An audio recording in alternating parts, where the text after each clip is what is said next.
Sembelih anak kamu. Akai kata apa?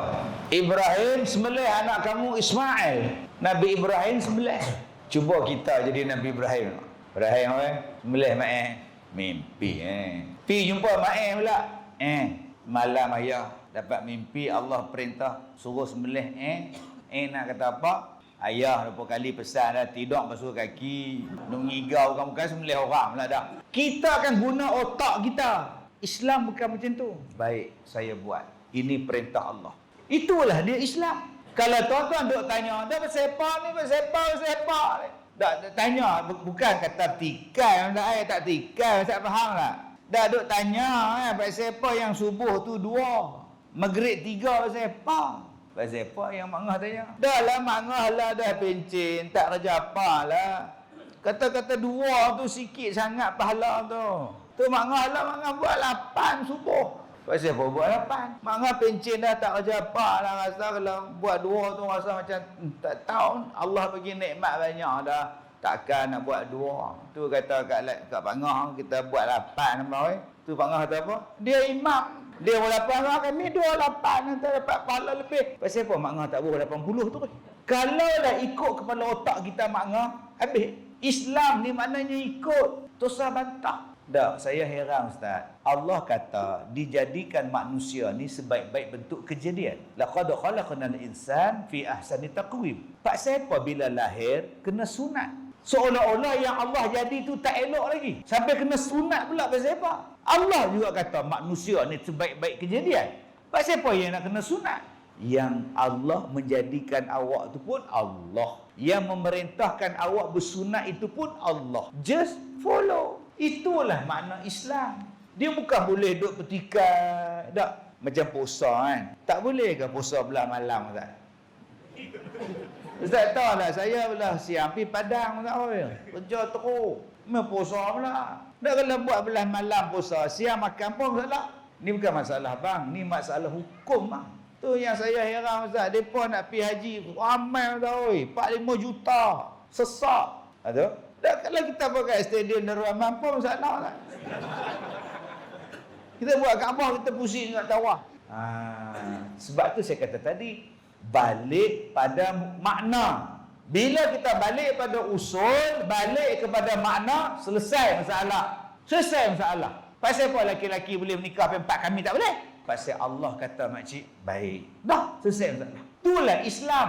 Menyerah, menunduk, tak bantah dah. Tu Islam. Kalau tuan-tuan bantah, itu bukannya iman, tu nafsu. Segala bentuk ni tuan-tuan, kadang-kadang dia tak tercapai pada akal kita. Dia tak boleh nak capai. Tetapi dia boleh mencapai dengan iman. Apa masalah Nabi Muhammad duduk di Mekah? Kenapa Allah tak hancurkan orang-orang Mekah, ganti orang lain? Kenapa Allah suruh Nabi Muhammad pindah ke Madinah? Itulah Islam. Peraturan Allah. Dia ada sunnatullah, dia ada hukum Allah, dia ada peraturan Allah. Kita sebagai orang Islam, ikut sahaja. Walaupun orang kafir kata tak logik. Tak logik pada hang, sebab hang tak ada iman. Kami kalau Allah perintah lebih daripada ni pun kami ikut. Sebab kami taat kepada Allah dan Rasul. Wa may yuti'illah wa rasulahu faqad faza fawzan azima. Siapa yang taat pada Allah dan Rasulnya, dia akan mencapai kemenangan yang hebat di hari kiamat. Kami target hari kiamat. Itu jawapan ikut kepada makna. Sebab tu adik-adik belajar satu-satu benda ada maknanya. Apa makna Islam, apa makna iman, apa makna ihsan, apa makna puasa, apa makna semayang. Bila kita faham makna, kita faham apa makna semayang. Beberapa perkataan, beberapa perbuatan yang bermula daripada takbiratul ihram disudahi dengan salam. Dah habis. Apa makna semayang? Beberapa perkataan, beberapa perbuatan yang dilakukan bermula daripada takbiratul ihram disudahi dengan salam. Maknanya habis-habis salam selesai masalah. Assalamualaikum warahmatullahi, assalamualaikum warahmatullahi. Habis.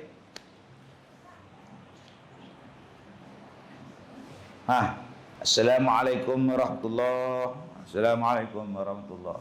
Allahumma inna nas'aluka wa na'udzubika min syarri ma. Nabi pernah sapu muka. Dosa sapu muka. Pasal apa dosa pula? Mana ada sapu muka? Tak, pasal apa dosa pula? Jawab soalan tu. Nabi tak buat, tak soalan dia. Dosa pula. Nabi tak buat dosa.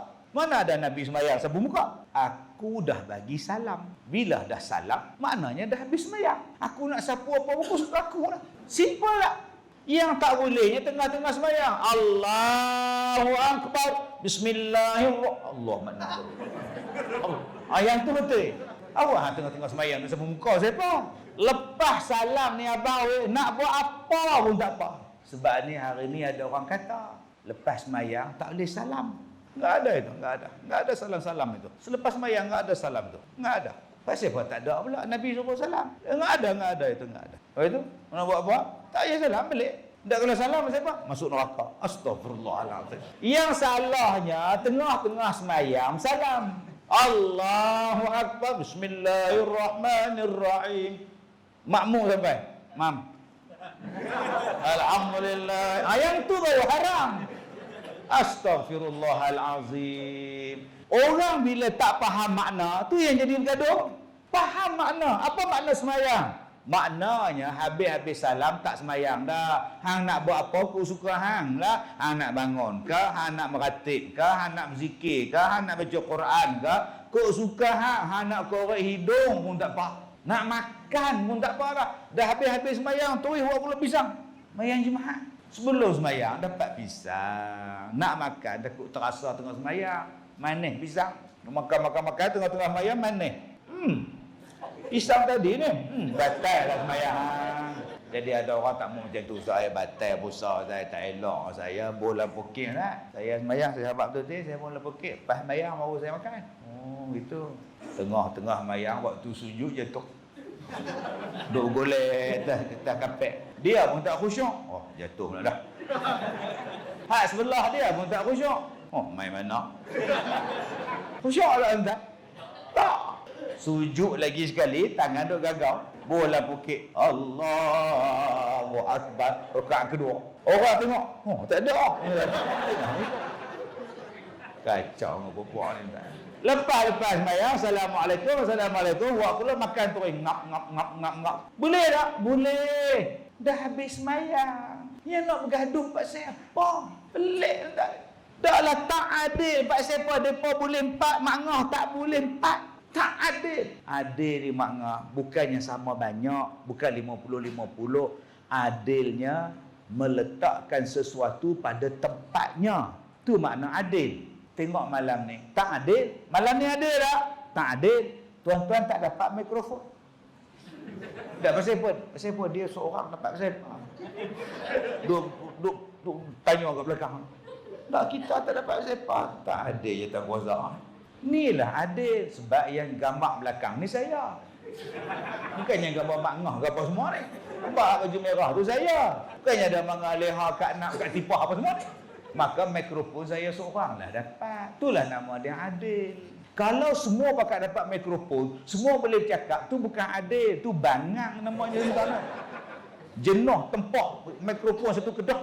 Bukan maknanya hang 50 aku 50 tu adil. Tak, adil meletakkan sesuatu pada tempatnya. Kalau lah orang perempuan pun boleh menikah 4. Kalau dia beranak, dia mengandung, nak cas apa? Hang mengandung dia mengandung mak oi. Hak siapa punya? Tak tahu. Abang Bidin. Tapi Abang Bidin hari tu ni $2 kot. Tapi $5 hari tu pun dia ni Abang Husin kot. Mak dia kata tak apa. Tunggu hang beranak. Tengok muka siapa-siapa. Tengok semua ada. Mata Husin. Hidung $. Mulut usuk. Mak nak buah ni mak Allah tahu lah makna dia letak macam itu. Dan dia tahu apa yang akan berlaku pada kita.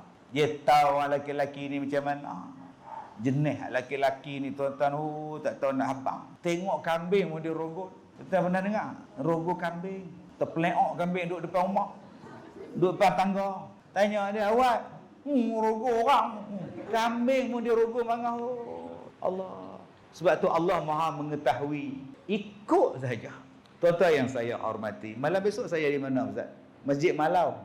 Loh, saya nak balik Ipoh besok ada mesyuarat. Pukul 3 petang so ada di ILP Jitra. Malam di Masjid Malau pula. Berapa hari tak balik tentang rumah. Kemarin 3 malam, 2 malam di Kuching. Habis di Kuching, turun mai pagi tadi di Seberang Perai. Malam ni tempat tuan-tuan. Pagi petang besok ILP Jitra. Malam besok Malau. Hari Khamis pukul 9 di Komta Penang. Pukul 3 petang Radio Perak pula. Mana ada balik rumah ni? Tak balik rumah. Tu dia balik tengok rumah besar lah. Tak tengok orang. Sibuklah. Allahu Akbar. Tu baru ni ustaz ada orang main Minang dah. Ada orang Minang saya, dia kata dia nak bela saya. Tak apa kak apa. Umur 64. Saya 50. Main Minang kata ustaz. Kak nak jaga ustaz. Tak apa kak. Saya boleh jaga diri saya. Dak betul ni ikhlas ni nak tolong ustaz ni. Tak payah kak saya kencing manis ada, darah tinggi ada, jantung ada. Tak boleh. Santau ada kak. Tak apa, yang tu yang kau nak jaga tu. Oh sudah. Lalah kata isteri tak bagi kau. Minta maaf. Betul ustaz tak menyesal? Betul tak menyesal. Sungguh tak menyesal. Betul Betul tak menyesal. Tak apa nak balik. 64. Kalau 24 insya-Allah. Kalau 24 tu insya-Allah. Kencing manis ada insulin ustaz dia turun lah insya-Allah. Dengar 64 tak apa mengar rehat tu lah. Allah, tuan-tuan saya baca satu hadis Nabi SAW. Ihtazzatil arsh li mauti Sa'd bin Mu'az. Bergegar tiang arasy tu kerana kematian seorang sahabat Nabi namanya Sa'ad bin Mu'az. Bila dia mati tuan-tuan, arasy bergegar. Masya-Allah. Hebat tak mana tu Ustaz. Bergegar tu bukan nak runtuh, bukan. Bergegar tu riuhnya para malaikat menyambut roh Sa'ad bin Mu'az. Yang bila dia mati tu tuan-tuan, sampai jadi bergegar arasy. Agak-agak kalau kita mati besok, apa yang bergegar? Cuba fikir tuan-tuan. Sa'ad bin Mu'az, dia masuk Islam 6 tahun je. Dia masuk umur 30, dia meninggal umur 36. 6 tahun saja di Islam. Tapi bila dia mati, Nabi kata apa? Sesungguhnya di dalam kubur itu ada himpitan kubur. Yang lepas daripada himpitan kubur ialah Sa'ad bin Mu'az. Dia tak dihimpit dalam kubur. Allah, hebatnya tuan-tuan. Sebab apa dia hebat ustaz? Dia hanya 6 tahun Islam. Kita dah 60 tahun. Dia daripada kumpulan Bani Abdul Ashhar. Bani Abdul Ashhar nama dia. Bila dia masuk Islam, dia pi pada setiap rumah orang di Bani Ashhar. Baik laki, baik perempuan, baik tua, baik muda. Jom Islam, marilah bersama Rasulullah. Marilah Islam. Sampai ulama-ulama hadis kata, tidak ada satu pun orang di kumpulan Bani Ashhar yang tidak Islam, melainkan semuanya Islam kerana dakwah daripada Sa'ad bin Mu'az. 24 jam hidup dia cakap Islam, dakwah. Sehinggalah satu hari dia pergi ke Mekah. Dia Islam, dia pergi ke Mekah. Dia tawaf dekat sekeliling Kaabah tu. Abu Jahal tengok dia. Depa ni, Abu Jahal ni nama dia Umayyah, tapi orang panggil dia Abu Jahal. Depa ni waktu jahiliah dulu, geng. Dia tengok sahabat Nabi ni duk tawaf, dia tahan. Kamu dah Islam sekarang Sa'ad? Ya. Kamu dah ikut Muhammad sekarang Sa'ad? Ya. Dia kata apa dekat Abu Jahal? Kalau kamu halang aku tawaf pada Baitullah ini, aku sekat bisnes kamu di Syam. Kalau kamu nak tengok kamu lingkup, sekat aku daripada tawaf. Abu Jahal tak berani usik dia tuan-tuan.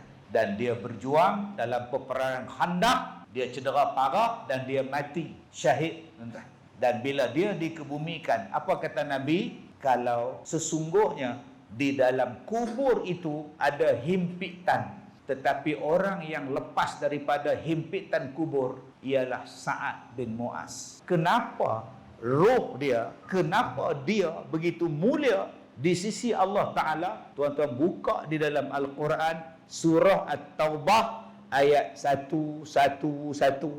Surah At-Taubah ayat 111. Innallaha ashtara minal mu'minin. Sesungguhnya Allah membeli orang-orang yang beriman. akan nyawa mereka, akan harta mereka Allah berikan kepada mereka syurga. Bi anna lahumul jannah. Allah ganti harta dan nyawa mereka dengan syurga. Seronoknya tuan-tuan. Ada bila saya masukkan gambar banner ceramah kita malam ni dalam Facebook saya, ada orang kata, harap-harap carilah dakwah ni kerana Allah, jangan mencari rezeki pula. Sebab Nabi pun cari rezeki kot lain, tidak melalui ceramah. Oh, dahsyat dah. Saya mengaku saya sedang berbisnes dengan Allah. Saya mengaku tuan-tuan, saya ceramah ni saya bisnes. Saya bisnes macam yang Allah Ta'ala sebut bisnes di dalam Quran. Tijaratan lan tabur. Bisnes yang tidak bankrupt. Ada berapa? 3 kan? Orang yang baca Quran, dia bisnes. Mak buat apa mak? Mak menega. Nega, apa dia baca Quran? Orang yang akan bisnes yang tak akan bankrupt ialah pembaca Quran. Jom tuan-tuan, kita bisnes dengan Allah. Apa dia? Baca Quran. Lagi orang yang bisnes dengan Allah, apa dia? Orang yang bersedekah. Yang tuan-tuan infakkan pada jalan Allah tadi, tuan-tuan sedang bisnes dengan Allah. Tuan-tuan bagi RM10, tuan-tuan bagi RM50, Allah ganti dengan syurga.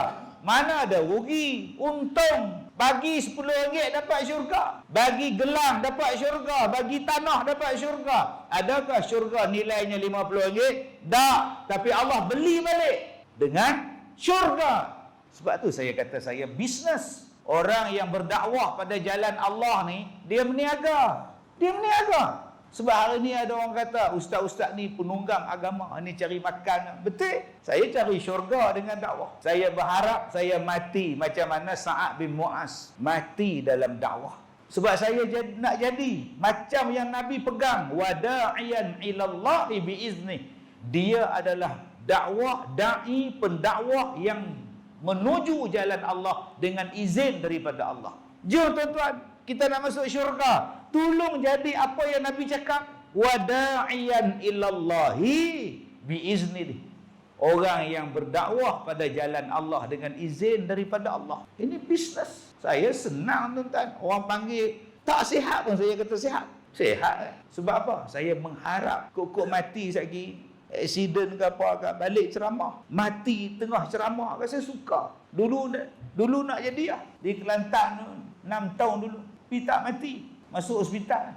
Tapi dalam Facebook kata Al-Fatihah, Ustaz Kazim dah mati. Kalau ikut Facebook, saya zombie ni. Tuan-tuan, jom kita jadi macam Sa'ad lepas siksa kubur. Jom kita jadi macam Sa'ad bin Mu'az, bergegar tiang arash, malaikat nak sambut roh dia. Sebab apa? Sebab dia berjual beli dengan Allah. Berjual beli dalam apa? Dakwah. Dia pergi setiap rumah orang, dia dakwah. Dia bercakap tentang Islam, bercakap tentang Rasulullah, bercakap tentang hukum, sampai orang jatuh cinta pada dia, masuk Islam tuan.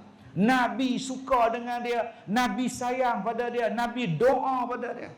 Apa yang telah kita dakwah sekarang? Ada kita dakwah pada isteri kita, ada kita dakwah pada suami kita, pada anak-anak kita, kaum keluarga kita. Kita dakwah tuan-tuan. Jom kita datang masjid. Siapa datang masjid, rahmat Allah, dakwah ya. Aiman, maghrib nanti ikut ayah ke masjid, malam ni ada ceramah Ustaz Kazim, cukuplah. Kita ada WhatsApp sekarang, WhatsApp kawan, Telegram pada kawan. Jom kita infak, jom kita puasa sunat, jom kita faham hadis. Ajak dalam dakwah kita ni tuan-tuan, dalam Facebook kita, dalam TikTok kita. Kita jadi penjual agama, menjual untuk syurga.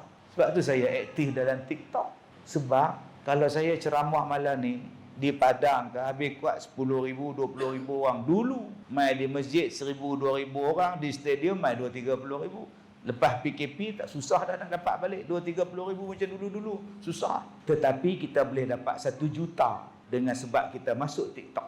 1 juta view, bayangkan. Adik-adik ada TikTok, tulis dakwah. Amalkan sunat ketika selepas berwuduk. Tulis 1 apa, 2 apa. Buat 3 minit cukup. Oh, sunat berwuduk dah. Adik-adik buat cara-cara memakai serban yang betul. Dah. Sebab ada pakai serban macam orang keluar hospital, baluk kepala. Hang pakai serban kan luka. Ajak orang. Abang-abang, pastikan menutup aurat ketika ke masjid. Bagi yang berjubah, pastikan berbutang. Anda mampu mengubahnya. Dah.